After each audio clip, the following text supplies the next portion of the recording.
Passamos pelo pré-natal e aí chega lá no final e vem a grande angústia de quando vai nascer. Essa é a fase mais difícil da gestação, porque o resto passa rápido. Chegou ali nas 36 semanas, cada dia parece uma semana. Por quê? Medo, insegurança, expectativa. Muita gente opinando para saber o que vai acontecer. E a gente precisa realmente saber quais são os sintomas mais comuns para ficar um pouco mais tranquila e saber o que esperar. Que a pior coisa é uma gestante insegura aqui nesse momento.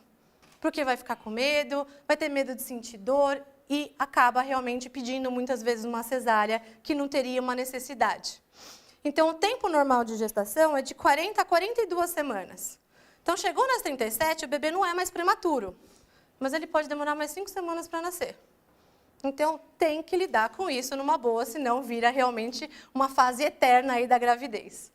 A gente calcula sempre com a última menstruação e o primeiro ultrassom para ter realmente essa data da data provável do parto mais precisa e orientar em relação ao final da gestação. Quando que eu vou suspeitar que estou entrando em trabalho de parto? Como que vai ser? O que eu vou sentir? Primeiro, o tal do tampão mucoso. Todo mundo já ouviu falar que perdeu o tampão. O que é isso? O tampão é uma secreção espessa que fica dentro do colo do útero. Parece um muco, ela é bem grossa. E a função dela é de proteger o bebê contra possíveis infecções, porque eu tenho bactérias aqui na região da vagina. Então, o tampão está aqui para fazer essa proteção. Ele pode sair? Pode. E isso acontece quando o colo do útero começa a dilatar ou a ficar mais fino. Isso quer dizer que o bebê vai nascer? Não. Sair o tampão, perder o tampão, não significa que está na hora de ir para o hospital. Tá? Por quê? Esse tampão pode sair dias ou semanas antes do parto. O significado disso é, alguma coisa mudou aqui embaixo. O seu corpo está se preparando para o parto. Mas se eu estou sem dor, se não está saindo líquido, se não sangrou, não está na hora de ir para o hospital. Está na hora de acompanhar e observar. Outra coisa é romper a bolsa. Como que eu vou saber se estou perdendo líquido ou não? Na grande maioria das vezes, quando a bolsa rompe, escorre um montão. Molha a roupa, molha o chão, molha o carro, molha tudo. E, uma vez que esse líquido comece a sair, não para mais. Tá? Quando rompe a bolsa, o líquido vai ficar saindo o tempo todo. Mas, às vezes, o bebê é um pouco safado e fura a bolsa um pouco mais para cima. E aí, nesses casos, o líquido sai aos poucos. E é quando ele sai aos poucos que a gente tem dúvida se rompeu a bolsa ou não. Para diferenciar isso, é importante saber, será que é corrimento? Será que eu fiz xixi e não percebi? Que é uma dúvida que muitas têm. Ou será que realmente é o líquido da bolsa? Como o líquido da bolsa fica saindo constantemente, ele não vai parar. Os outros casos, depois, se eu trocar a calcinha ou se eu colocar outro protetor na calcinha, vai ficar sequinho. Ficou sequinho, não molhou mais, não era a bolsa. Troquei, molhou de novo, pode ser que seja realmente melhor ir para o hospital também para ser avaliada. Romper a bolsa também não significa que o bebê vai nascer imediatamente. Tá? A gente tem aquela impressão que rompeu a bolsa, preciso ir correndo porque já ele vai nascer. Não. Às vezes demora e às vezes demora bastante. Porque pode romper antes de você entrar em trabalho de parto. Antes realmente de começarem as contrações. E, nesses casos, por exemplo, a mulher está dormindo, acordou de repente e está toda molhada, mas não está sentindo mais nada. As contrações, elas vão vir. Em algumas horas, elas vão começar e o trabalho de parto, de fato, vai se iniciar. Mas eu não preciso ir voando para o hospital, porque eu não estou sentindo nada, eu estou perdendo líquido. Eu posso ir com calma. Não precisa sair ligando para todo mundo falando que já vai nascer, porque vai demorar. E, às vezes, a família chega antes da gestante no hospital. Então, tem que tomar cuidado em relação a isso também. Algumas situações, realmente, acaba sendo uma urgência. Se esse líquido, quando sai, tem uma cor esverdeada, que seria o mecônio, que é o cocô do bebê, ou se tiver sinal de sangue, pode ser alguma complicação. Pode ser que meu bebê não esteja bem, e aí sim eu preciso ir o mais rápido possível para o hospital. As contrações, que acho que é a maior angústia no geral em relação à dor, como que é essa dor, e ela vai ser percebida como uma cólica aqui na região inferior do abdômen. Algumas mulheres sentem cólica aqui na região lombar. Cólicas aparecem durante toda a gestação. As gestantes sentem a barriga endurecer, mas na grande maioria das vezes não tem nenhuma dor. Sente que fica durinho, o bebê está agitado, ou você teve um dia agitado, e essas contrações são mais frequentes. Essas contrações sem dor não fazem o colo do útero dilatar. Essas contrações melhoram com repouso, melhoram com remédio, elas vêm de vez em quando e param, de uma em uma hora, às vezes vem 3 seguidinhas, ela não tem um padrão. A contração do trabalho de parto começa no fundo do útero e vai se propagando para baixo. A contração começando aqui e indo para baixo vai empurrar o meu neném em direção ao colo do útero e ao canal de parto. E é isso que vai fazer o meu colo dilatar. Para isso acontecer, a minha contração tem que ter ritmo. O que quer ter ritmo? Ficar repetindo. Então, eu tenho uma contração, senti dor. Passou, depois de uns 40, 60 segundos, essa dor foi embora. 10 minutos depois, ela vai aparecer de novo. E fica assim constantemente. Dá para cronometrar, dá para contar no relógio, de 10 em 10 minutos essa contração vai aparecer.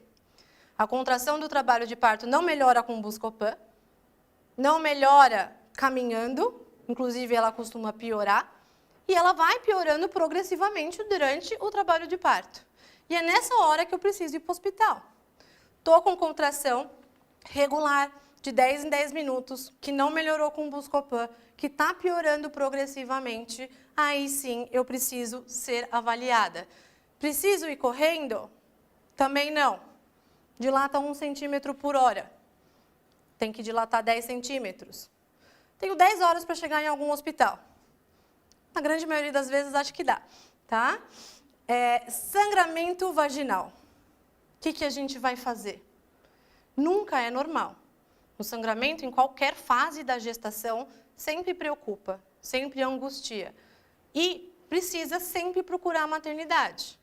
Quando eu estou mais para o final da gestação e estou com contração, esse sangramento pode ser da própria dilatação. Então, quando o colo começa a afinar e dilatar, muitas vezes sangra. E esse sangramento pode ficar durante todo o trabalho de parto. E não é porque é normal no trabalho de parto que você não precisa passar por uma avaliação. Tá? Então, precisa diferenciar se é um sangramento de fato do colo ou se tem alguma outra coisa acontecendo que precisa, talvez, fazer uma cesárea de urgência, por exemplo. Então, sempre procurar a maternidade no caso de sangramento vaginal. A dilatação é a abertura do colo do útero e ele vai dilatar até os 10 centímetros, que é o necessário para passar a cabeça do neném. Antes do trabalho de parto e durante a gestação, o colo tem esse aspecto. Com esse buraquinho. E é por aqui que o bebê vai sair. Então, é um processo demorado. É um processo que precisa de preparo. É um processo que pode demorar de 10 às vezes 12 horas. Então, a gente tem que ter paciência e saber o que esperar. Começou a sentir dor em casa? Por que eu não preciso ir correndo? Porque talvez eu chegue lá com 2 centímetros só. Precisa de mais 8, eu vou ficar muito tempo internada, fica muito ansiosa, muito exame, acaba sendo um pouco desagradável. Então, quando a dor já está há mais tempo, quando está ficando mais forte, aí sim é o momento ideal. Se você chegar no hospital com 5, 6 centímetros, maravilhoso. Vai ser mais rápido, vai ser mais fácil e aquela angústia vai ser um pouco menor.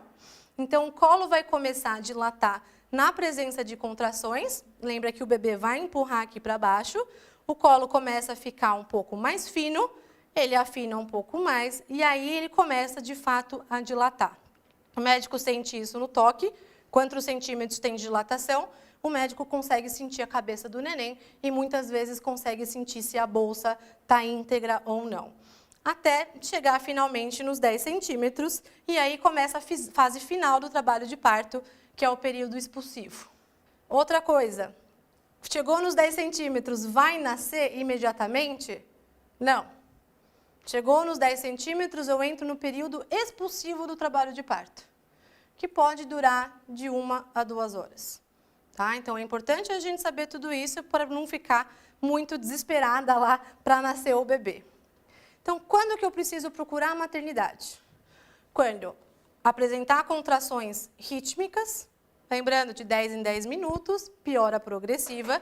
Quando romper a minha bolsa, quando tiver sangramento vaginal e, por último, se eu não estiver sentindo a movimentação do meu bebê. Eles costumam mexer muito. No final da gestação, dá para perceber um pouco menos, parece que mexe menos vezes, mas com uma intensidade boa, na grande maioria das vezes.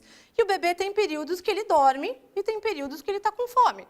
Então, às vezes, nessas 6 horas, ele estava descansando um pouco e ele vai acordar e vai se movimentar.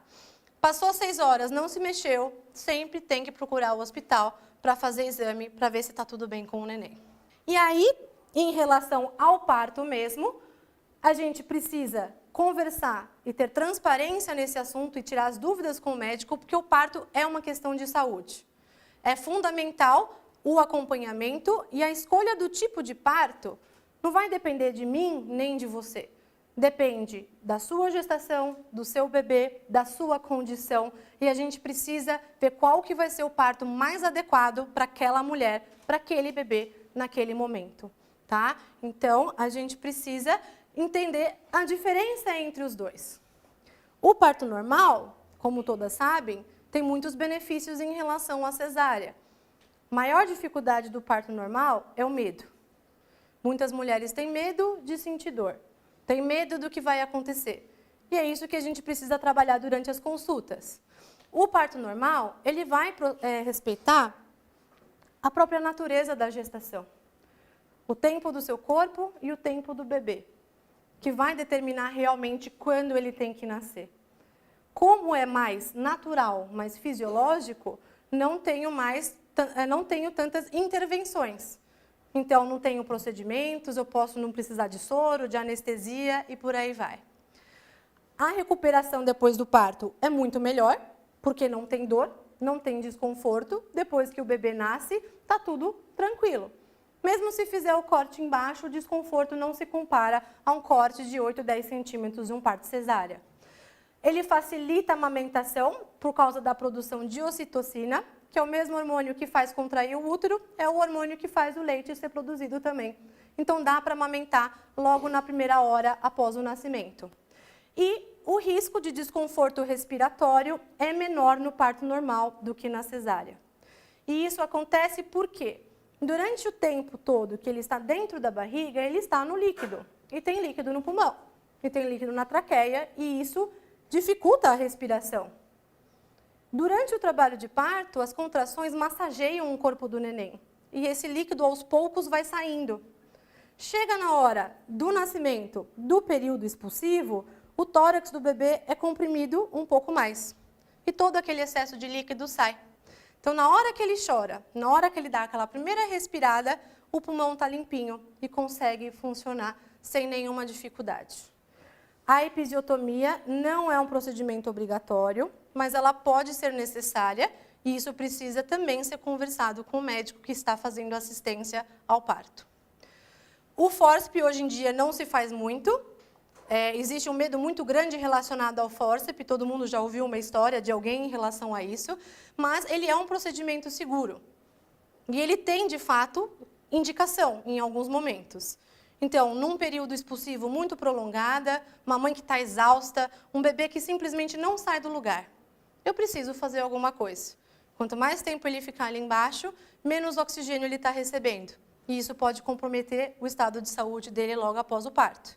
Então, o fórceps, nesses casos, ajuda a auxiliar nessa fase final para garantir o bem-estar do neném.